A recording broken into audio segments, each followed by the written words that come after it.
नमस्कार, स्वागत है आप सभी का। मैं हूं हिमांशु और आप देख रहे हैं हलचल इंडिया। बेबाक खबर तेज असर। आइए नजर डालते हैं आज की खबरों पर। मुजफ्फरनगर जनपद के भोपा रोड स्थित ग्रैंड प्लाजा मॉल में उद्योगपति अनिल स्वरूप के द्वारा प्रेस वार्ता का आयोजन किया गया, जिसमें उन्होंने 51 बीघा भूमि को शत्रु संपत्ति घोषित करने वाले आदेश के खिलाफ हाईकोर्ट में दायर याचिका के संबंध में जानकारी दी। उन्होंने बताया कि कोरोना काल में एसडीएम कोर्ट के द्वारा उनकी 51 बीघा भूमि को अलग अलग खसरों में शत्रु संपत्ति घोषित कर निहित किया गया था, जिसमें उन्होंने एसडीएम कोर्ट में कोरोना काल के दौरान सुनवाई में छूट देने और दूसरे पक्ष की दलील सुनने के लिए प्रार्थना की थी, लेकिन इस पर कोई सुनवाई नहीं हुई, जिसके चलते उन्होंने हाई कोर्ट प्रयागराज में याचिका दाखिल की थी, जिसे कोर्ट ने सही मानते हुए सरकार के आदेश पर स्टे दिया है और सुनवाई करने की बात कही है। उन्होंने कहा कि प्रशासन किसी न किसी दबाव में यह कार्य कर रहा है। माननीय एसडीएम न्यायालय से 31/12/2020 को हमको उन्होंने एक आदेश पारित करके हमको सूचित किया था कि 51 बीघे ज़मीन, जिसमें 27 खसरों में 51 बीघे ज़मीन है, वो उन्होंने एक पक्षीय ऑर्डर के द्वारा सरकार में निहित कर दी है। कोरोना काल में हमारा कहीं भी पेश होना संभव नहीं था, हमारे अधिवक्ता उस टाइम थे नहीं। हमने उससे कहा, मैंने कहा जी अभी कोरोना काल में इसको सुनवाई के लिए हमें स्थिति दें तो हम आके अपने पक्ष रख सकें, लेकिन कोई भी क्या वजह हुई क्या नहीं मैं कह नहीं सकता। इसमें उन्होंने एक पक्षीय ऑर्डर हमको पारित कर दिया। हमने तुरंत उसका रिकॉल एप्लीकेशन न्यायालय में प्रस्तुत करी, एसडीएम न्यायालय में, और उनसे कहा कि भाई ये हमको आप सुन लें, एक पक्षीय ऑर्डर हो गया कोई बात नहीं, हमारे पास सुन के और इस पर आप दोबारा से निर्णय अपना सुरक्षित करके दे दें। खेद की विषय है कि उस पर डेट लगते हुए हमारे रिकॉल एप्लीकेशन में कहीं भी निर्णय नहीं हुआ, तो मजबूर होकर हम माननीय उच्च न्यायालय इलाहाबाद में गए। हमने वहाँ भी यही याचना करी कि जी एक पक्षीय ऑर्डर है, एक पक्षीय ऑर्डर कोरोना काल में न्यायोचित नहीं है और ये व्यवस्था हाईकोर्ट में कह रखी थी एडवर्स ऑर्डर नहीं मिलना चाहिए। तो हमने ये याचना वहाँ करी, उन्होंने भी ये चीज़ मानी और अपने ऑर्डर में लिखा कि 20 जून कोरोना काल के बाद सुनवाई की तिथि ना लगाना और एक पक्षीय ऑर्डर देना उचित नहीं है, और उन्हें पूरे प्रकरण, मैं दोबारा कहूँ, पूरे प्रकरण को उन्होंने स्थगन आदेश पारित कर दिया, उसमें स्टे अवगत कर दिया। ये रिट संख्या है 6866 सन 21 और ये ऑर्डर की डेट है 19 मार्च 2021। अनिल जी, 570 बीघे का पूरा प्रकरण है, इसमें 51 बीघे पर आदेश होता है और फिर 10 बीघे पर सिर्फ जो प्रूफ करने की कार्रवाई होती है वो होती है, क्या कहेंगे इसमें? इसका दबाव है? इसमें जरूर कोई ना कोई दबाव है, कोई प्रभाव है, जिसमें अधिकारी को या तो दबाव प्रभाव में काम करने, नहीं तो अधिकारी को ऐसा कार्य करना है हमारी समझ के बाहर है। क्यों? क्योंकि इससे पहले 3 साल पहले पूरे 570 बीघे का प्रकरण लंबित चला आ रहा है। हमने अपना प्रतिआवेदन दे दिया है, तो उन्हें अब तक इस पर अपना निर्णय दे देना चाहिए। अगर सरकार की संपत्ति है तो सरकार नियत कर देनी चाहिए। कभी 50 बीघे, कभी 10 बीघे, ये सब के औचित्य नहीं रहा। 570 बीघे सरकार की, तो सरकार को दे दीजिए। आपने केवल अब 570 प्रकरण को तो पेंडिंग कर दिया, आपने 50 बीघे में आपने ऑर्डर दे दिया। आप 50 बीघे में, मेरे 10 बीघे के सामने आपने नोटिस बोर्ड लगाए, बाकी 41 बीघे में क्यों नहीं? आदेश तो पूरे 51 बीघे पे है। हमें नहीं समझ में आ रहा है ये कार्य क्यों हो रहा है, क्यों, क्या प्रभाव है, क्या परिस्थितियाँ हैं कि ये सब कार्य 5 महीने के अंदर ऐसा कार्य हुआ है। आपका आरोप था कि प्रशासन आपकी सुन नहीं रहा, आज किस तरह की जीत है? मैं, जैसे हमने पहले भी कहा था कि ये जो हम न्याय में विश्वास करते हैं, हमारा प्रशासन से और शासन से यही था कि हमको सुनवाई कर लें। ये जरूर हमको खेद लगा कि हमको यहाँ स्तर से हमको न्याय नहीं मिला और हमारी रिकॉल एप्लीकेशन में कोई भी निर्णय नहीं लिया, लेकिन माननीय उच्च न्यायालय ने हमारी पीड़ा को समझा और हमारी पीड़ा को समझते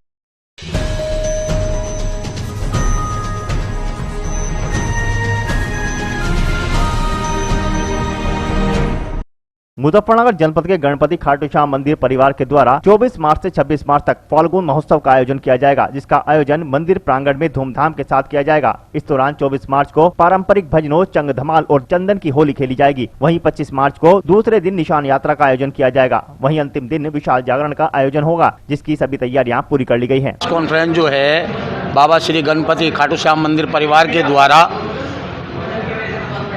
गणपति खाटू श्याम मंदिर के द्वारा खाटू श्याम जी का फाल्गुन मेला, लक्की मेला, फाल्गुन महोत्सव बड़े ही धूमधाम के साथ 24, 25, 26 को श्री गणपति धाम मंदिर परिवार के द्वारा मनाया जा रहा है, जिसके अंदर 24 तारीख को विशेष 8 बजे कीर्तन, बाबा के संग केसर की होली का आयोजन है, जिसके अंदर धमाल वगैरह और बड़ा ही सुंदर कीर्तन यहाँ पर किया जाएगा।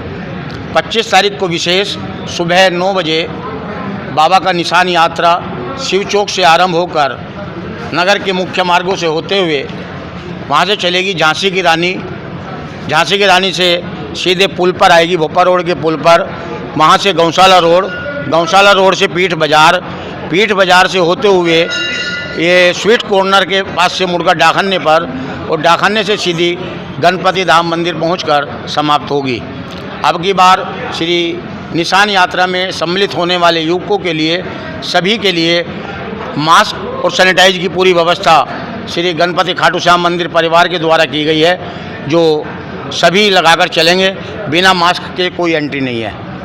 और इसी प्रकार से गणपति धाम मंदिर के अंदर भी हम लोगों ने 3 मशीनों की पूरी व्यवस्था की है, जो सैनिटाइज होकर मास्क लगाकर ही मंदिर में प्रवेश करेंगे और उसी के आधार पर मंदिर के कीर्तन में बैठेंगे। सभी लोग मास्क और इसका प्रयोग करेंगे। 25 तारीख की सायकाल विशेष जागरण का आयोजन है गणपति खाटू श्याम जी के संग यहाँ पर होगा, जिसमें बम्बई से मनोज भट्ट, बाबा का लाडला, ये सब और अन्य कलाकारों के द्वारा बाबा का गुणगान किया जाएगा। 12 कलाकार हैं जिनके द्वारा बाबा का यहाँ कीर्तन होगा और बाबा को रिझाएंगे।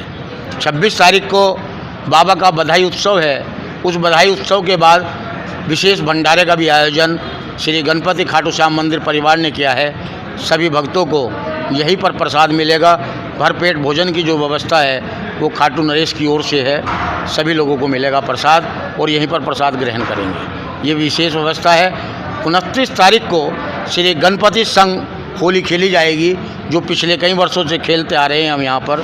फाग वाले दिन ही मंदिर प्रांगण के अंदर ठाकुर जी के संग गणपति महाराज और अब की बार श्याम संघ के साथ में फूलों की होली का बड़ा ही सुंदर आयोजन श्री गणपति खाटू श्याम मंदिर परिवार ने किया है, वो यहाँ पर होगा और उसके बाद प्रसाद का वितरण किया जाएगा। धन्यवाद। पूरी आप लोगों का जो सहयोग हमें मिला है उसके लिए भी आपका बहुत बहुत धन्यवाद।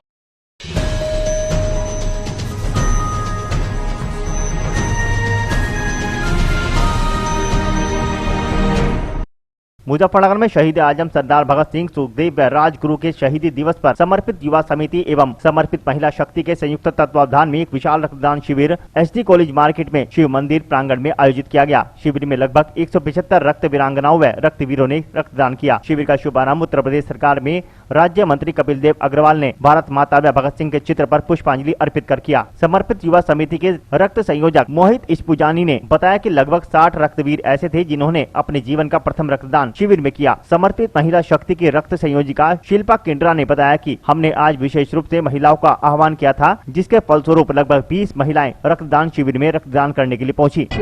शहीद आजम सरदार भगत सिंह, सुखदेव एवं राजगुरु जी के शहीदी दिवस पर समर्पित युवा समिति और समर्पित महिला शक्ति द्वारा न्यू एसडी कॉलेज मार्केट के प्रांगण में रक्तदान शिविर का आयोजन किया जा रहा है और बड़ा जबरदस्त कैंप जा रहा है। 111 ब्लड डोनेशन हो चुके हैं और अभी हमें उम्मीद है हम 150 क्रॉस कर रहे हैं।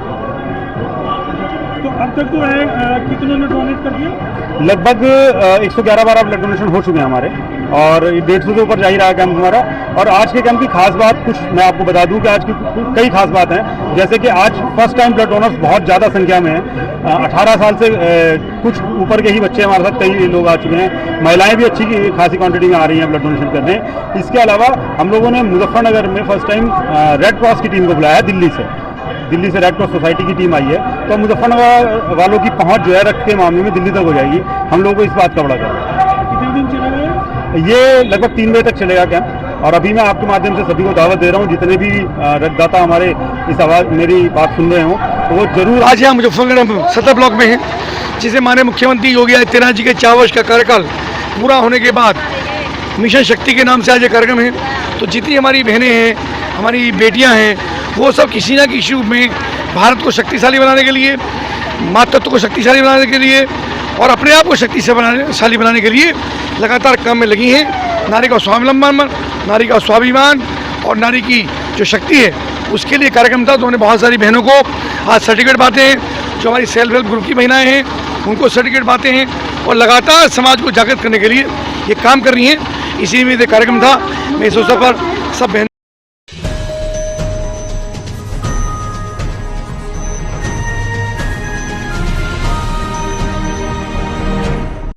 शामली के जलालाबाद के गंदेवड़ा संगम स्थल पर महिला सशक्तिकरण के कार्यक्रम में प्रदेश के कैबिनेट मंत्री सुरेश राणा ने योगी सरकार के विकास व महिलाओं के सम्मान का खूब बखान किया और प्रदेश में चल रही योजनाओं के विषय में बताया। जनपद शामली के गंदेवड़ा संगम स्थल पर गंगा नहर के किनारे वृक्षों की छाया में थाना भवन विधानसभा क्षेत्र की समस्त आंगनबाड़ी कार्यकर्तियों समूह की महिलाओं का कार्यक्रम आयोजित किया गया। सोमवार को दोपहर के समय बहुत भारी संख्या में महिलाएं उपस्थित हुई। कार्यक्रम का शुभारंभ फीता काटकर व दीप प्रज्वलित करके किया गया। सुरेश राणा ने कहा कि योगी सरकार में प्रदेश का विकास हो रहा है। चारों तरफ सड़कों का कार्य दिन रात पूरा किया जा रहा है। कई इंटर कॉलेज बनकर तैयार हो चुके हैं और थाना भवन में राजकीय डिग्री कॉलेज का भी निर्माण 27 मार्च को प्रारंभ कर दिया जाएगा। प्रदेश से गुंडाराज समाप्त हो चुका है। बहन बेटियां पूरी तरह सुरक्षित हैं और आत्मनिर्भर भारत में मजबूत होकर आगे बढ़ रही हैं। अब माताओं को बेटियों की चिंता करने की आवश्यकता नहीं है। अब तो बेटियां पढ़कर आगे बढ़ रही हैं और स्वावलंबी बन रही हैं। गंगा यमुना संगम के विस्तार के बारे में उन्होंने कहा कि यहाँ पर पक्के घाटों का निर्माण हो रहा है। स्ट्रीट लाइटें लगेंगी और महिलाओं के स्नान के लिए महिला घाट भी बनाया जाएगा।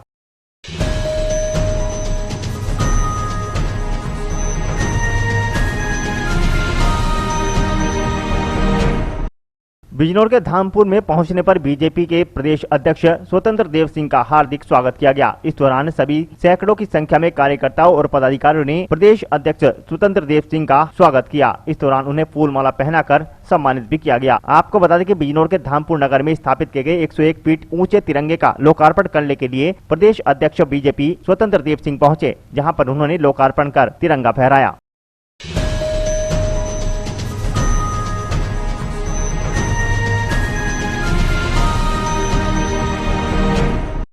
सहारनपुर एसएसपी डॉक्टर एस शनप्पा द्वारा संपूर्ण जनपद में चलाए जा रहे अपराधी धरपकड़ अभियान के तहत तीतरो पुलिस को बड़ी कामयाबी मिली है। तीतरो कोतवाल विशाल श्रीवास्तव ने करीब 4 दिन पहले एक विश्वसनीय 5 सदस्यीय मुखबिर दस्ते का गठन किया था, जो त्रिस्तरीय पंचायत चुनाव को लेकर क्षेत्र में सक्रिय है, जिसके गठन के बाद से उन्होंने नई उपलब्धियां मिली है। जहाँ 2 दिन पहले इसी दस्ते की मदद से एक फर्जी दरोगा गिरफ्तार किया गया था, जो पूरे प्रदेश में चर्चा का विषय बना रहा। और अब इसी दस्ते की मदद से पुलिस चौकी बहलोलपुर के अंतर्गत ढोला फतेहपुर के जंगल में सुलग रही अवैध शराब की भट्टी, जिसकी सूचना लगते ही कोतवाली प्रभारी विशाल श्रीवास्तव के नेतृत्व में एसआई अशोक कुमार ने मैप फोर्स के बहलोलपुर क्षेत्र के जंगल में एक गन्ने के खेत पर घेराव किया। पुलिस को देख वहां मौजूद अभियुक्त भागने का प्रयास करने लगे, लेकिन कुछ ही दूरी पर पुलिस ने उन्हें दबोच लिया, जिनकी पहचान चमन निवासी ढोला फतेहपुर के रूप में हुई। पुलिस ने मौके से अवैध शराब बनाने के यंत्र और सामग्री बरामद की। इस दौरान उन्होंने सैकड़ों लीटर लहन को नष्ट कर दिया।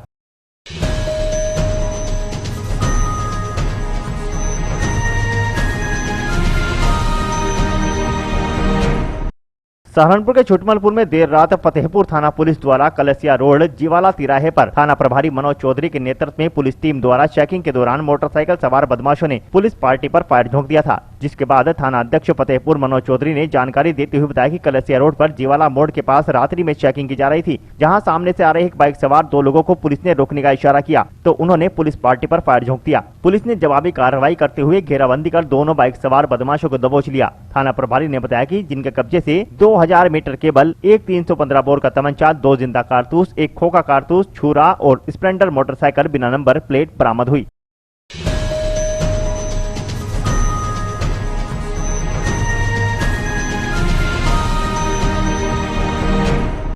मुजफ्फरनगर जनपद के चरथावल विकास खंड सभागार में प्रदेश सरकार के 4 वर्ष के कार्यकाल पूरे होने पर मिशन शक्ति के अंतर्गत आयोजित प्रोग्राम में NRLM की उपलब्धियां गिनाई गई। वहीं उत्कृष्ट कार्य करने वाली महिलाओं को सम्मानित किया गया। दरअसल मुजफ्फरनगर जनपद के चरथावल विकास खंड सभागार में उत्तर प्रदेश में सरकार के 4 वर्ष के कार्यकाल पूरे होने पर एक कार्यक्रम का आयोजन किया गया, जिसमें बड़ी संख्या में स्वयं सहायता समूह की महिलाओं ने प्रतिभाग किया। कार्यक्रम में मुख्य अतिथि के तौर पर भाजपा की जिला मंत्री रेणु गर्ग, भाजपा मंडल अध्यक्ष मनीष गर्ग और ADO ISB राजेंद्र कुमार ने शिरकत की। कार्यक्रम में स्वयं सहायता समूह की महिलाओं के कल्याण के लिए चलाई जा रही विभिन्न योजनाओं की जानकारी दी गई। भाजपा की जिला मंत्री रेणु गर्ग और भाजपा मंडल अध्यक्ष मनीष गर्ग ने कहा कि उत्तर प्रदेश की भाजपा सरकार के द्वारा महिलाओं के उत्थान के लिए विभिन्न प्रकार की योजनाएं चलाई गई हैं, ताकि महिलाएं स्वयं आत्मनिर्भर बने। और उन्होंने बताया कि चरथावल विकास खंड में स्वयं सहायता समूह की महिलाओं को अपनी स्वरोजगार हेतु 50 लाख रुपए की धनराशि जारी की गई है।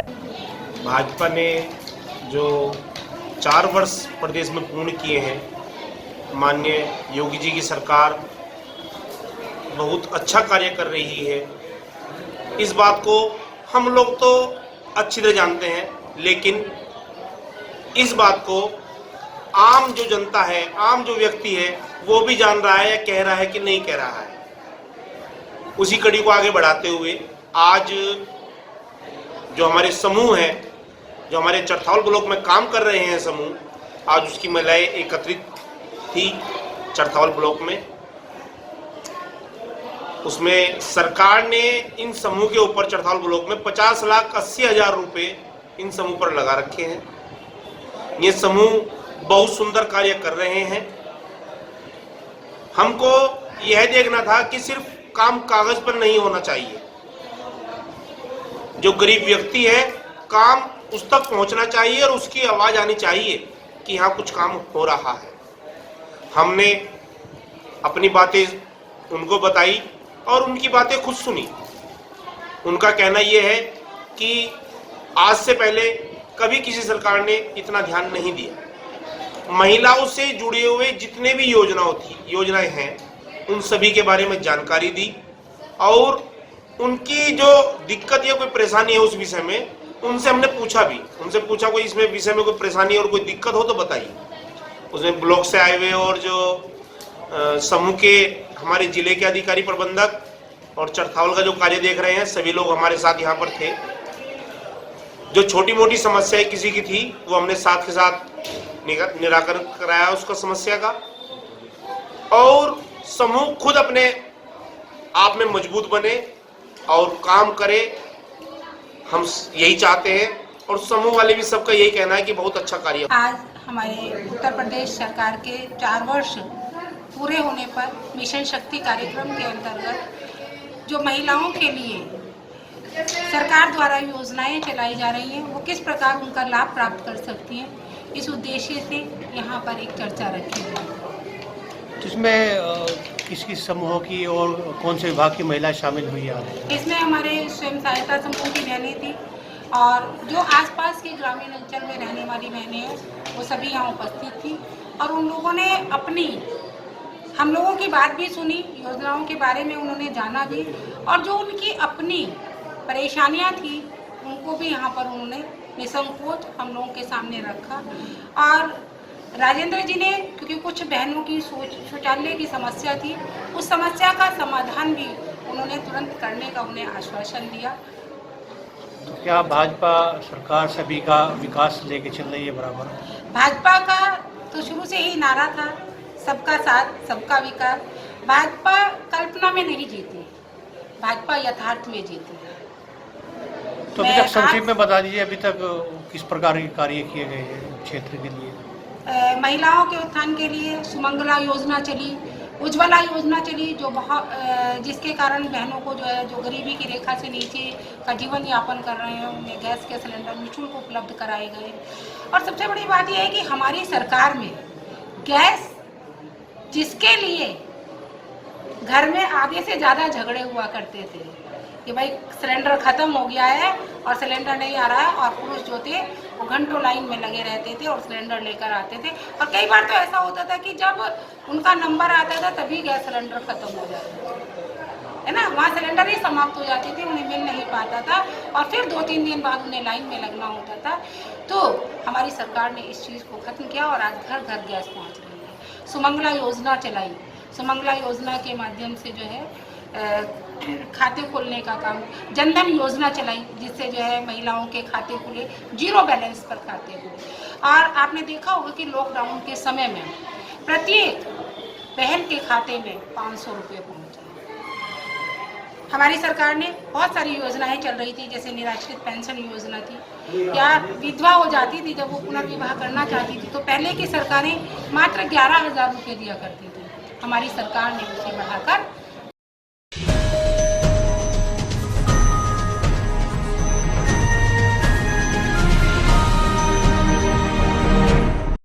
अमरोहा के झम्मनलाल महाविद्यालय के गांव रामपुर भूड में 7 दिवसीय शिविर का समापन कार्यक्रम आयोजित किया गया। इस अवसर पर कॉलेज के निदेशक गोपाल सक्सेना ने प्राथमिक विद्यालय में मां शारदा के समक्ष दीप प्रज्वलित किया। साथ ही प्राथमिक विद्यालय की प्रधानाचार्य अनीता, डॉक्टर नीति शर्मा, डॉक्टर हरदेश मौजूद रहे। बच्चों ने शिक्षा और बेटी बचाओ बेटी पढ़ाओ पर लघु नाटिका प्रस्तुत कर सभी का मन मोह लिया। झम्मनलाल के निदेशक गोपाल सक्सेना ने बच्चों को आशीर्वाद सहित प्रशंसा करते हुए कहा कि नौजवान देश की हिम्मत और ताकत हैं। एनएसएस के माध्यम से उन्होंने गाँव में फैली कुरीतियों और भ्रांतियों को दूर किया है। एक दिन यही नौजवान देश के लिए सुरक्षा कवच का काम करेंगे। इसमें अभी जो अभियान हमारा चला, श्री राम जन्मभूमि मंदिर निधि समर्पण अभियान, तो उस कार्यक्रम की समीक्षा करते हुए और आगे की योजना बनाई गई है। श्री रामोत्सव के कार्यक्रम चैत्र शुक्ल प्रतिपदा 13 अप्रैल से शुरू होंगे, तो गांव-गांव तक विश्व हिंदू परिषद श्री रामोत्सव के कार्यक्रम मनाएगा। उसकी योजना गांव-गांव तक मनाने की तय हुई है और बाबा साहब डॉक्टर भीमराव अंबेडकर जी की जयंती के कार्यक्रम 14 अप्रैल से लेकर के और 25 अप्रैल तक गांव-गांव जाकर के मनाने का कार्यक्रम तय हुआ है और त्रिखंड के हिसाब से त्रिखंड अनुसार विश्व हिंदू परिषद के बजरंग दल के अभ्यास वर्ग लगाए जाएंगे। ऐसी योजना संगठन की पूरी आगामी योजना तय हुई है। इस बात क्या मुद्दे सामने संपर्क और संपर्क के आधार पर फिर लोक संग्रह का काम से हम कार्यक्रम करते हैं। जैसे बाबा साहब भीमराव अंबेडकर जयंती का कार्यक्रम, तो ये लोक संग्रह का कार्यक्रम है। रामोत्सव के कार्यक्रम है गांव-गांव जाकर के, तो ये लोक संग्रह का कार्यक्रम है। इसमें पूरे हिंदू समाज में जाकर के और सब कार्यक्रम लोग बुलाए जाते हैं। इसलिए संगठन का फिर विस्तार इसके आधार पर ही आवश्यक समझते हैं। जैसे नगर में बैठक की गई है, अब क्या-क्या नगर के जो हमारे अध्यक्ष हैं, मंत्री हैं और पदाधिकारी हैं, तो ये नगर में प्रथम बार नहीं ऐसा है। पूरे जिले भर में हम बैठक करते हैं तो बदल के करते हैं। कभी अमरोहा करते हैं। अब इस बार हसनपुर का नंबर आया तो ये हसनपुर में हुई। अगली बैठक कहीं दूसरे स्थान पर किसी दूसरे प्रखंड में, तहसील में, नगर में होगी। जिले की बैठक केवल एक ही स्थान पर हम नहीं करते, पूरे जिले भर में अलग अलग जगह जाकर करते हैं। तो ये जिले की बैठक इस बार हसनपुर में तय हुई। हसनपुर में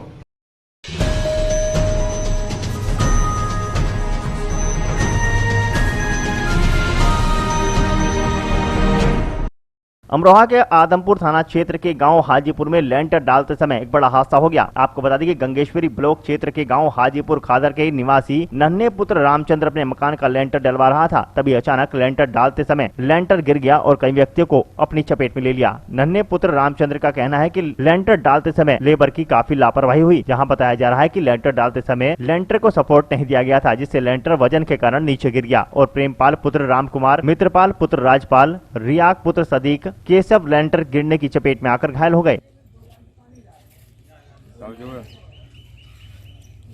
हम तो करे पढ़ने के बाद में जो रोटी खाने उतर जाए, जब बाद में गिरा देंगे। कितने लोगों की चोट लगी है? 3-4 लोगों को चोट लगी है। 4 लोगों ने सबका तो चोट लगी, 3-4 लोगों ने ज्यादा लगी। ठीक।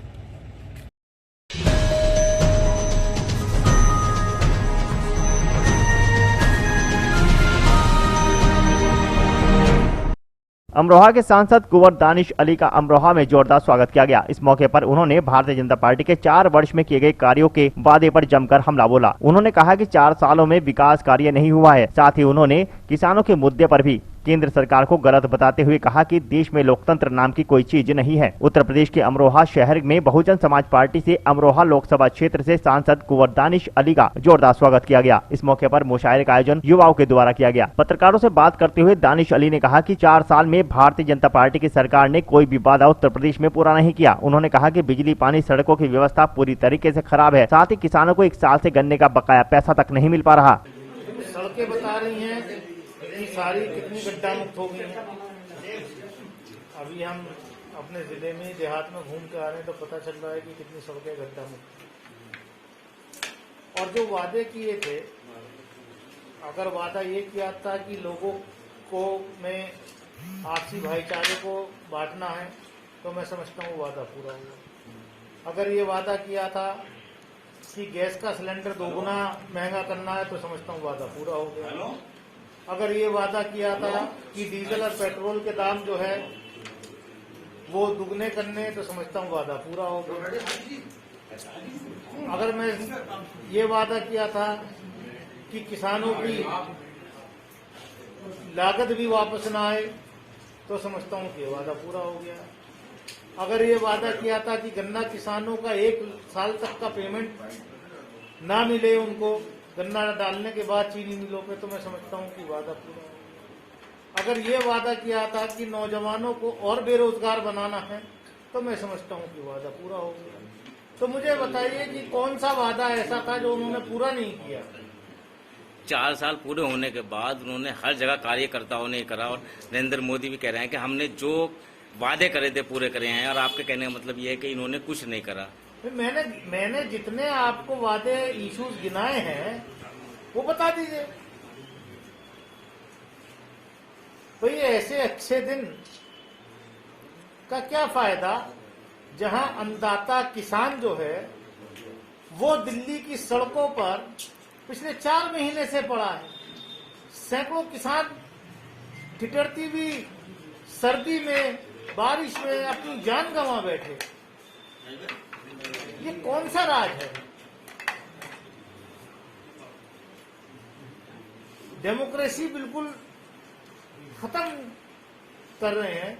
लोकतंत्र का माहौल अगर देखना है किसी को, तो वो उत्तर प्रदेश में आके देखे।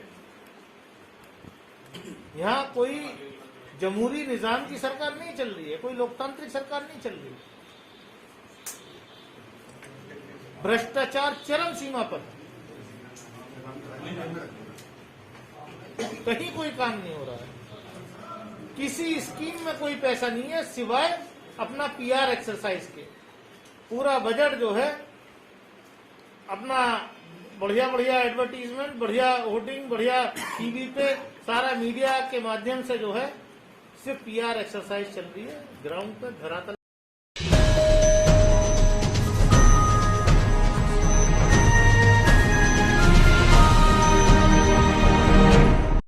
अमरोहा में आम आदमी पार्टी की मीटिंग में दर्जनों सपा कार्यकर्ताओं ने आम आदमी पार्टी का दामन थाम लिया। नगर के मोहल्ला मनिहारन में मोहम्मद शाहिद के आवास पर आम आदमी पार्टी के बैठक का आयोजन किया गया। बैठक को संबोधित करते हुए आम आदमी पार्टी के जिला अध्यक्ष मूलचंद चौहान ने कहा कि आम आदमी पार्टी लोगों की सेवा के लिए राजनीति कर रही है, बाकी अन्य पार्टियां अपना पेट और फंड भरने के लिए राजनीति करती हैं। मुख्यमंत्री अरविंद केजरीवाल के नेतृत्व में दिल्ली का विकास कार्य पूरे मुल्क में मॉडल बना हुआ है, इसलिए आने वाला समय उत्तर प्रदेश में भी आम आदमी पार्टी का है। पंचायत चुनाव में पार्टी पूरी तरीके से पूरी ताकत के साथ अपने प्रत्याशियों को लड़ाएगी और प्रदेश के अधिकांश जिला पंचायत अध्यक्ष की कुर्सी पर आम आदमी पार्टी के नेताओं का कब्जा होगा। बैठक में पार्टी नीतियों से प्रभावित होकर दर्जनों सपा कार्यकर्ताओं ने आम आदमी पार्टी की सदस्यता ग्रहण की। इस अवसर पर मुख्य रूप से आम आदमी पार्टी के प्रदेश उपाध्यक्ष डॉक्टर गुरमिंदर सिंह, मोहम्मद शाहिद, मुजाहिद अंसारी, नौशाद खान, अबरार अंसारी, फरहत अली, इस्लामुद्दीन अंसारी, सलीम खान आदि मौजूद रहे।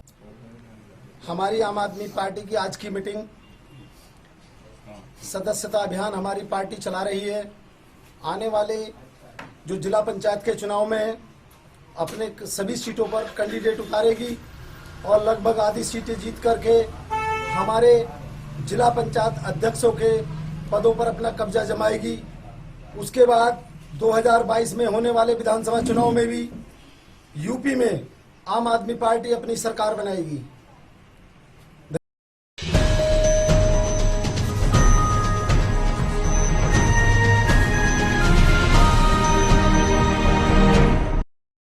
आज के बुलेटिन में इतना ही। कल फिर होंगे हाजिर कुछ नई और ताजा खबरों के साथ। देखते रहिए हलचल इंडिया, बेबाक खबर तेज असर।